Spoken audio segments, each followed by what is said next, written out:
Hey, good afternoon, friends. I'm Bill Adams, the overseer for SFOI.org, and want to talk to you for a second about the SFOI Legal Defense Fund and what we're doing here. I guess I always think the context is important, and so you'll understand kind of how we got here and what we're trying to accomplish and where we're going. And so let me give you a little history, chronological history here. I've been preaching for really 30 years, start next year, full-time since November of 2000, I guess 24 years. And so I've seen a lot over the years. And so from that vantage point, I've seen a lot of things that are very consistent out there.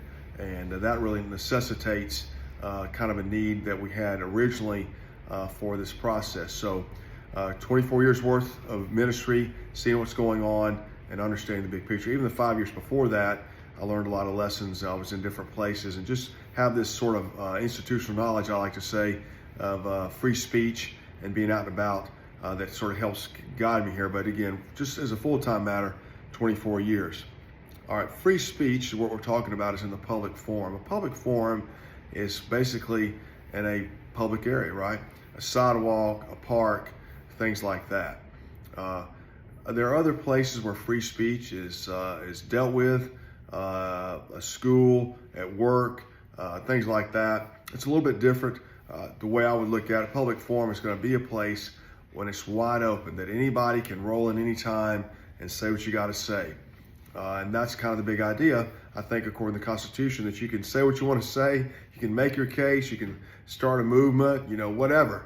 And that's entirely legal according to the Constitution. So I think it's just a public sidewalk kind of narrows our scope down a little too much instead of understanding the big idea behind being in the public forum. But nevertheless, that's the idea.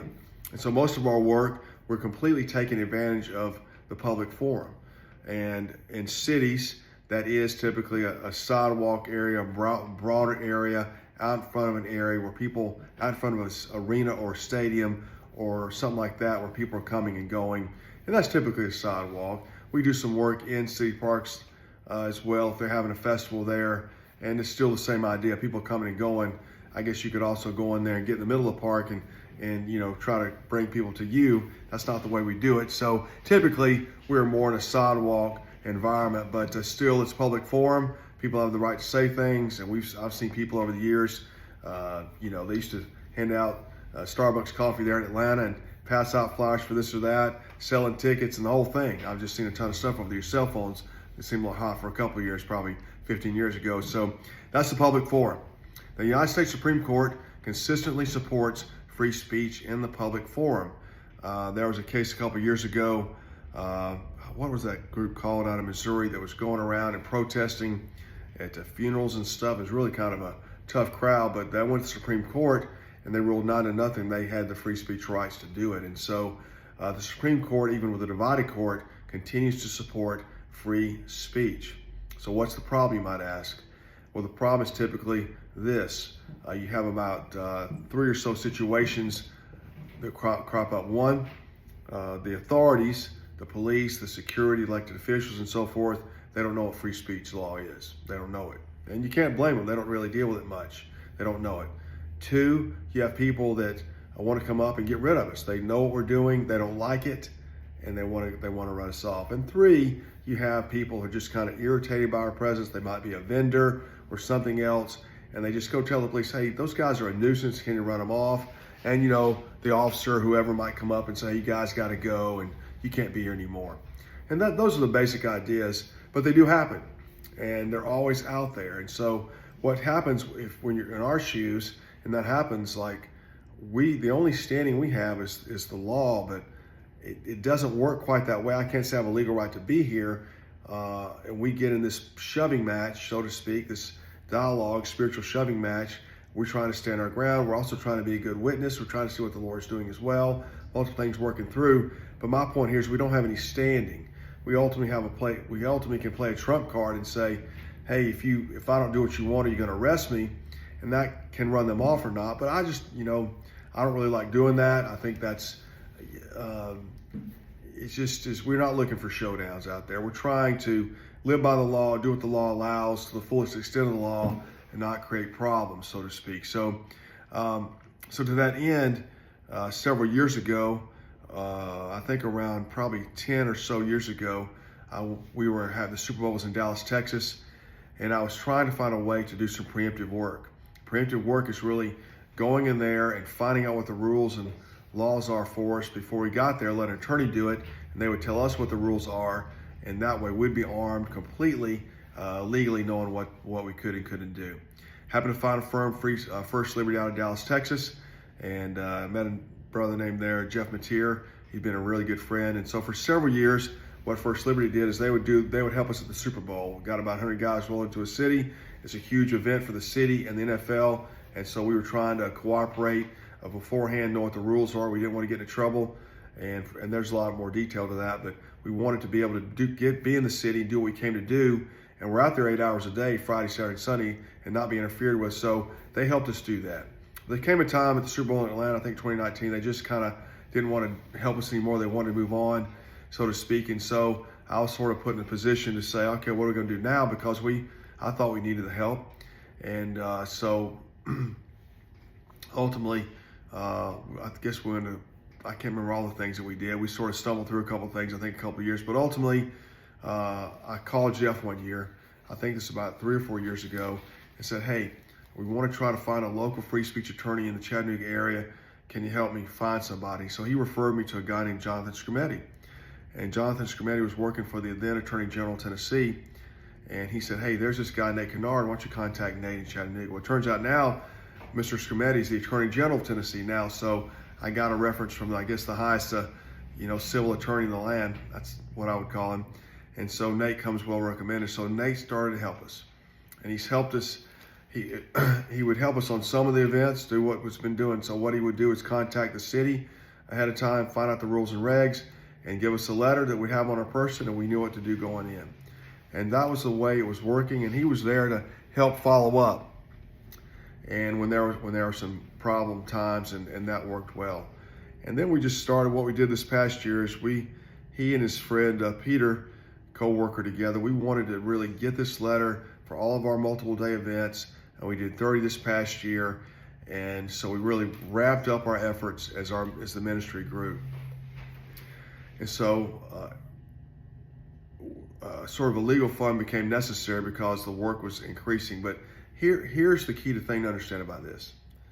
Not only do we want to be out there legally and have a letter from an attorney, since, like I said, we don't really have any powerful standing before people, we also, as I began to understand how the letter worked, I saw it as an opportunity to sort of evangelize to the city. So here's what I mean. So Nate and Peter will contact the city attorney for an event. And so all of a sudden they're representing a Christian evangelism group. And so the spiritual dynamics are kicking. I'll tell you a story about this in just a second, how this was really interesting, how it worked. And so then the city attorney, gives them the information and so forth. And there's also these big events. There's typically a police officer who's put in charge of the police work as well. And so we get that name as well. So we have a letter from Nate and Peter with that name and with the rules and regs ordinances from the city. So we've already witnessed to the city that Christians are coming to evangelize and made them think about these things when they may or may not have wanted to. And so that's one way that we witness. And before I go on the next step, and what happens in that process, like I said before, is that if we have a problem, we've already interacted with the city. We have a letter, and for Nate to follow up if there's a problem with one of the aforementioned situations, it's easy to be done, and Nate does it and gets it done. So it's working, the whole process is working very, very, very well. So I'll tell you 2 stories here to kind of illuminate how this kind of works. One is I guess the best spiritual story I've got. I've got a couple others, but a couple years ago we went to Cleveland, Ohio for the NFL draft. So Nate calls up the city attorney, and this is kind of interesting too, I think, and that I never think about this, maybe you do, but if you have a city council of any city really, and you expect the city council, 10 or 12 people to come together and come up with a very clear law about certain matters, that's probably not going to happen very easily. And so, again, what I'm saying that is there's a need for an attorney to come in and try to bring some clarity to an ordinance that's been compiled by 10 or 12 people with various and sundry goals in that ordinance. Anyway, so he talks to the attorney, and the ordinance for what we're doing was kind of vague. And so Nate helped the city attorney understand how to really apply it legally, and they complied with what he said. Also, and this is a beautiful part of the story, is that the police officer in charge of that whole event ultimately called me and said, hey guys, here's the 2 places where you can stand to catch the most people. So he put us in the 2 best places in the city to catch the fans coming and going from the stadium. Of course, he told us where to stand. So if someone said anything to us, I could say, hey, Captain so-and-so told us to be here. I've got this letter as well. And, see, that's how it begins to work out. And that's a beautiful story there. One other story is that the more legally driven is a couple of guys were in Milwaukee at the arena up there. I think it's called the 5-Star Arena.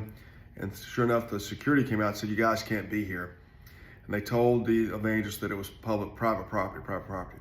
Well, so Nate did the research, found out it was public, contacted the powers that be, sent a letter, and it was over. The guys could go back and stand in that place. So both of those kind of represent the kind of both sides of the coin about what we're doing here. One more point, and that is, I think also as well, there's a collaboration here amongst all the free speech groups. Here's what I mean.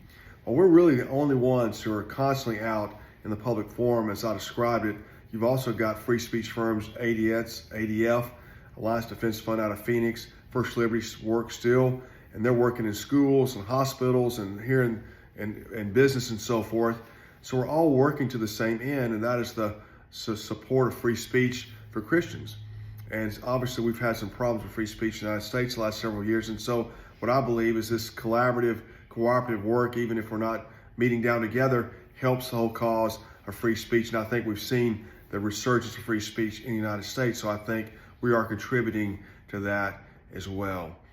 I guess the last things I said, is the more we expand, the more we're going to do this. So at the end of the day, you're being invited to invest in the continuation of free speech in the United States, to invest in free speech for us particularly, and ultimately see the whole thing, at least from our perspective, is invest in sinners hearing the gospel, which is the whole point of the whole thing. Sinners hearing the gospel, us being able to be at these events for sinners to hear of Christ crucified, of course, in the crowd of Christians too, who hear the message we preach as well. But that's the end game. You've got a realistic situation problem here, the legal part, free speech, and you have the spiritual part, which is sinners hearing the gospel. So you're being invited to invest, and Lord willing, invest generously, and that both of these things can continue on through the attorneys working with us here at SFOI.org. Hopefully there's a clear picture of what's going on here. I know it's kind of lengthy, but when you're being invited to give, I think it's important to have all the details you can. So if you want have some more questions, give me a call, text me 423-724-7500. Hey, thanks so much for listening, and Lord willing, hope to hear from you. Have a great day.